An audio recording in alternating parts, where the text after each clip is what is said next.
Hi everyone, welcome to my session. चलते हैं हम अपने चैप्टर का नाम आ गया भाई, जो हमारा कल हमने जो गांधी युग स्टार्ट कर रखा था उससे आगे हम करेंगे। गांधी युग का हमने क्या से कर लिया था, केसर हिंद की उपाधि तक हमने कर लिया था।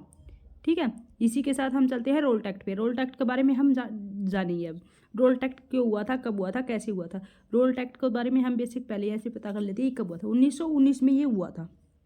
ठीक है, क्योंकि जो विश्व युद्ध स्टार्ट हो रखे थे, प्रथम विश्व युद्ध स्टार्ट हुआ था 1914 को। ठीक है, 1914 से ये चला था 1918 तक। उस टाइम पे क्या, जो गांधी जी ने भारतीयों को ज़्यादा से ज़्यादा सेना में भर्ती होने का प्रोत्साहन दे रहे थे, ताकि जो युद्ध जीत सके अंग्रेज और हमारे लिए अच्छे कदम उठा सके और हमारी बातें मान सके। बट उसके विपरीत निकला ये। ठीक है, ऐसा हुआ नहीं। गांधी जी का ये विचार थे। इसी के साथ हम पढ़ते हैं आगे भाई ये क्या था। जब 1918 में विश्व युद्ध समाप्त हो गया था, तो उसके बाद ही 1919 में अंग्रेजों द्वारा रोल टैक्ट को भारत में लाया गया था। परंतु उस एक्ट में जो भारतीयों के लिए कोई अच्छी बात नहीं थी, यानी कि जो एक्ट आया था 1919 रोल टैक्ट, उसमें भारतीयों के लिए कोई भी अच्छी बात नहीं थी। बट जो विश्व युद्ध के समय क्या सोच रखे थे गांधी जी ने, ये हमारे लिए अच्छा सोचेंगे, बट उसके विपरीत हुआ। ठीक है, भारत के लोग सोच रहे थे कि क्यों, हमने उस ऊपर चर्चा की थी। गांधी जी भारतीयों को विश्व युद्ध में अंग्रेजों की मदद करने के लिए सेना में भर्ती होने के लिए क्या किया था, प्रोत्साहन किया था गांधी जी ने, ताकि विश्व युद्ध जीत सके और ये हमारे लिए अच्छे कदम उठा सके। बट अच्छा कुछ नहीं हुआ। बिना अपील, बिना वकील, बिना दलील का कानून। ये क्या था, बिना वकील, बिना, जैसे ही दो चार बंदे निकट खड़े हो गए उसी को जेल में। जैसे ही शक हुआ किसी के ऊपर, है भाई ये कुछ लगता दे है, ये करेगा कुछ देश के लिए, उसी के ऊपर ये कानून लागू हो जाता था। ठीक है, बगैर गलती हुई कानून लागू होता था।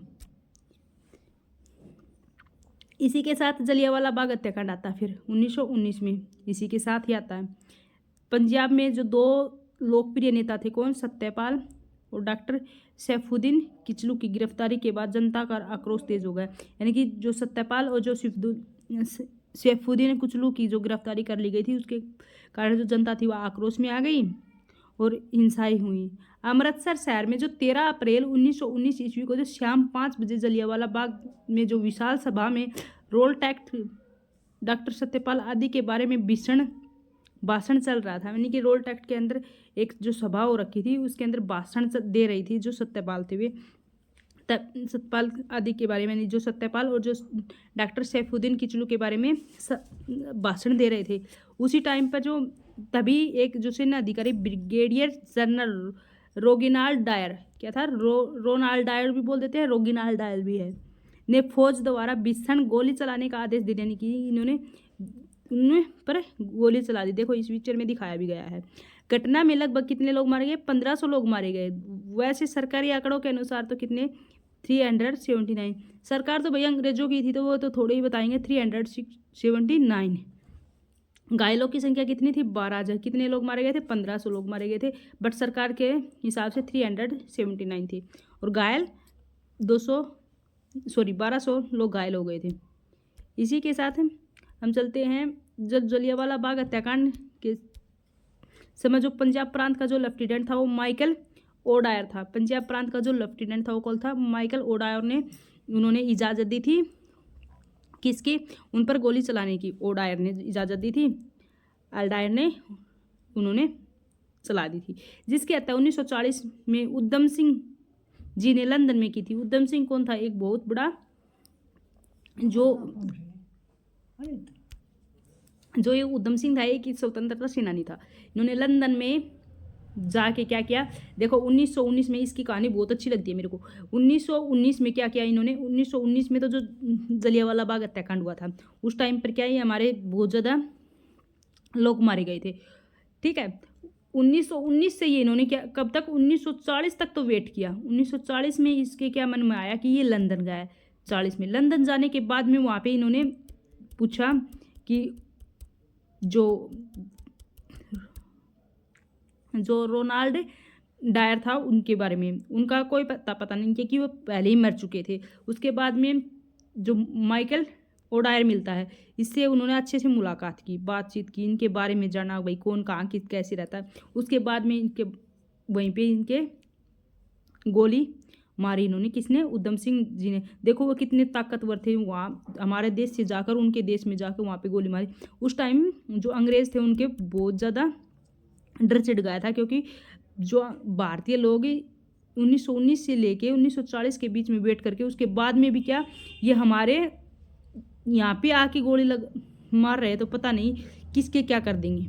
ठीक है, ये क्या था, एक स्वतंत्रता सेनानी का, यानी कि स्वतंत्रता का देश के प्रति प्रेम को दर्शाता था।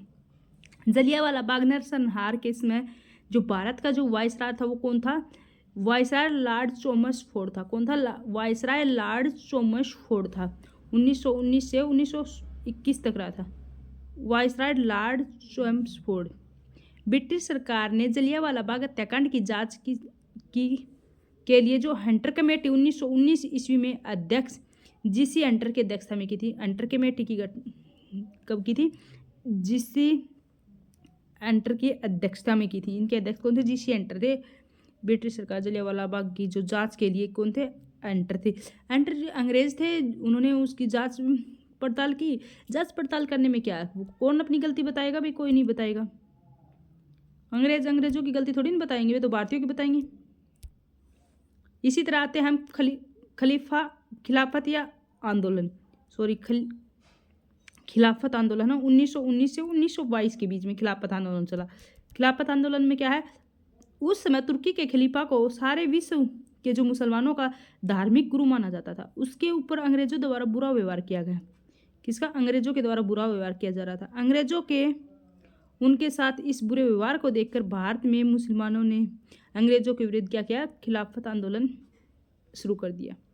ठीक है, गांधी जी ने इस आंदोलन में सहयोग किया था, क्योंकि वे मुस्लिम को भी भारत के अंग्रेजों के विरुद्ध राष्ट्रीय आंदोलन में जोड़ना चाहते थे। यानी जो मुसलमान थे उनको भी भारत में जोड़ना चाहते थे, किसमें, राष्ट्रीय आंदोलन में, हम एक हो जाएं।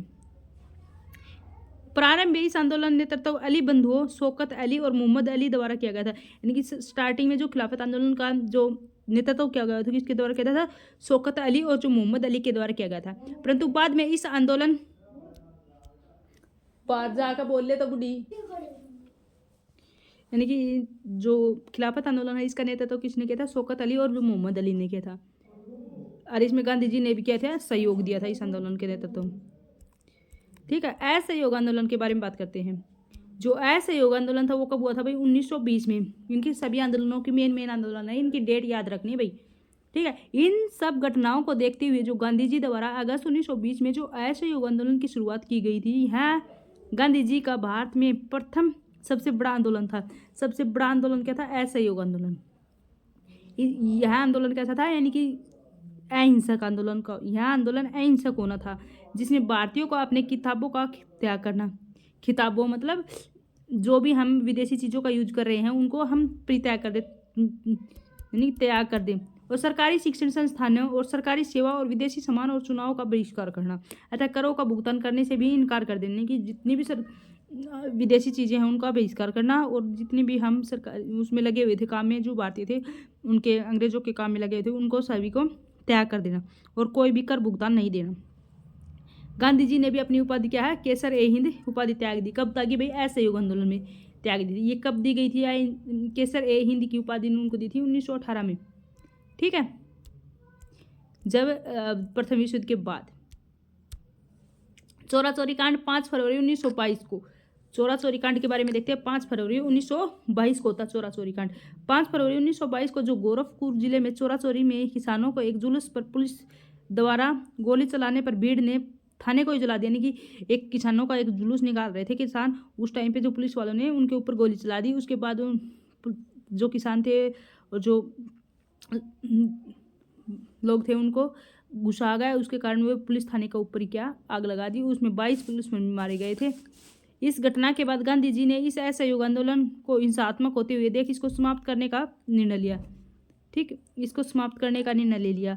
इस असहयोग आंदोलन को समाप्त करने के फैसले की आलोचना बहुत भारतीय, यानी कि इसको समाप्त नहीं होना चाहिए, इसकी आलोचना भी की गई कई नेताओं के द्वारा। जैसे सुभाष चंद्र बोस द्वारा इस फैसले को राष्ट्रीय संकट कहा गया। यानी कि राष्ट्र के ऊपर संकट आ गया है। इसके साथ कई नेताओं जैसे चित्तरंजन दास, लाला लाजपत राय और मोतीलाल नेहरू आदि ने इस असहयोग आंदोलन को समाप्त करने के फैसले की आलोचना की, यानी कि इसको समाप्त नहीं किया जाना चाहिए था। परंतु गांधी जी भी अपने इस फैसले पर डटे रहे और बाद में सबने इस फैसले को क्या है स्वीकार करना चाहिए, क्योंकि आंदोलन वापस लेने के लिए लेना चाहिए।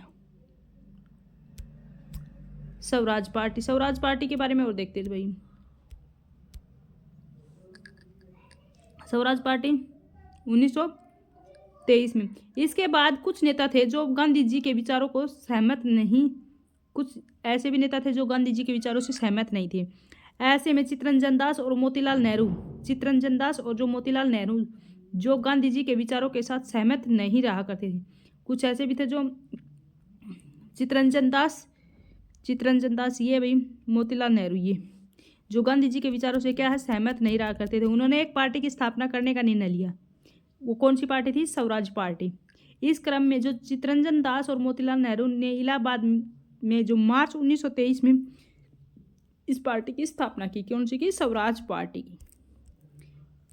इसी के साथ जो साइमन कमीशन भारत कब आता है उसके बारे में देख लेते हैं। साइमन कमीशन 1928 में जो संवैधानिक सुधार का अध्ययन करने के लिए भारत आया था, यानी कि संवैधानिक सुधारों का अध्ययन करने के लिए आया था। भारतीय जो संवैधानिक सुधारों को देखने के लिए जो साइमन कमीशन की नियुक्ति की गई थी, साइमन कमीशन की नियुक्त किया गया था, यानी कि भारत के अंदर जो संवैधानिक सुधार करने के लिए। साइमन कमीशन का जो नेतृत्व कौन कर रहे थे? सर जॉन साइमन कर रहे थे, यानी कि इनका नेतृत्व कौन कर रहे थे भाई? सर जॉन साइमन ने किया। इसमें जो 7 अंग्रेज सदस्य थे, सर जॉन साइमन में इसमें जो सदस्य थे वो के थे 7 थे, और 7 तो कौन थे? अंग्रेज थे। ठीक है, चूंकि इसमें कोई भारतीय सदस्य नहीं थे और इनमें कोई भी भारतीय सदस्य, यानी कि 7 ही सदस्य होते थे, उनमें 7 तो अंग्रेज होते थे। 6 सदस्य और एक सर जॉन साइमन थे जो उसका नेतृत्व कर रहे थे। भारतीयों ने इसे अपमान के रूप में देखा। भैया अपमान के रूप में तो देखना ही था भाई, भारत अंग्रेज ही है तो वो अंग्रेज है तो वो कोई भी फैसला लेंगे तो अंग्रेजों के बगल में लेंगे, भारतीयों के तो खिलाफ लेंगे। ठीक है, इसलिए वे भारतीय क्या थे? इस सदस्य नहीं थे। भारतीयों ने इसके लिए अपमान रूप में देखा इसको, क्योंकि उन्हें लगा कि अंग्रेज हमारे भविष्य भाग्य का निर्धारण नहीं कर सकते, इसलिए इस आयोग का बहिष्कार किया जाना चाहिए। कौन था? साइमन कमीशन 1928 में आया था। किसके लिए आया था? संवैधानिक उपचार के लिए। साइमन कमीशन 1928 के बारे में बात और करते हैं। साइमन कमीशन 3 फरवरी 1928 को विलायत में जो मुंबई पहुंचा, यहाँ उसका स्वागत देशव्यापी हड़ताल से हुआ।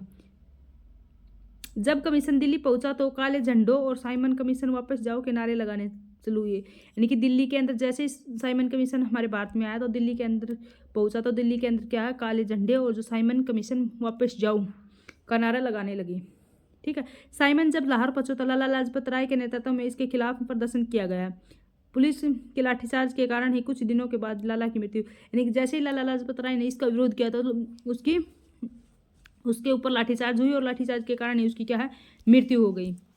ठीक है, इसी के साथ है साइमन कमीशन 3 फरवरी 1928 को जो विलायत से मुंबई पहुंचा तब इसका भव्य स्वागत हुआ। वो ये भाई सेम डबल बार हो गया, यानी कि लाला लाजपत राय के नेतृत्व में खिलाफत प्रदर्शन किए गए और लाठीचार्ज हुई, लाला लाजपत राय की वहाँ पे मृत्यु हो गई। उन्होंने साइमन कमीशन का विरोध किया उस टाइम पे। इसी के साथ आता है सविनय आंदोलन। सविनय आंदोलन करेंगे हम कल। ठीक है, ये करते हैं हम कल, यहाँ से हम करेंगे कल। ठीक, आज हम करते हैं इतना ही। इससे पहले जो भी चैनल पर नए हो चैनल को लाइक शेयर एंड सब्सक्राइब जरूर कर लेना और बेल आइकन प्रेस कर लेना ताकि आने वाली जो क्लासेज हैं वो आपको मिल सके। ठीक है, आज हम करते हैं यहीं तक। Okay bye, take care.